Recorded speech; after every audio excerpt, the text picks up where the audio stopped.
A man was sentenced to a full 20 years in prison, just for stealing a loaf of bread. He worked in water every day, doing the hardest and most grueling labor. One day, he was finally released after serving his sentence.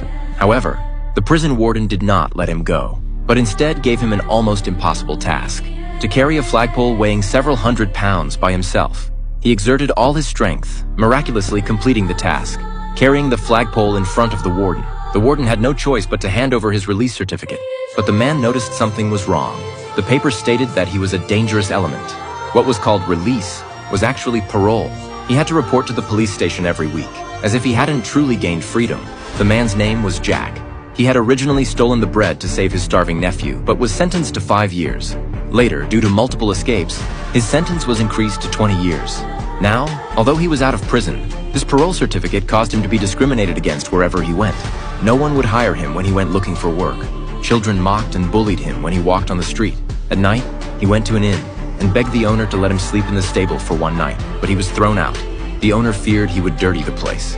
Cold and hungry, he had nowhere to go. In the end, he could only sleep by the door of a church. Just as he fell asleep, a priest woke him up. The priest seemed kind. He led him into the church, gave him hot food and a clean bed. But by this time, he had suffered so much that he no longer believed there were good people in the world. To be continued.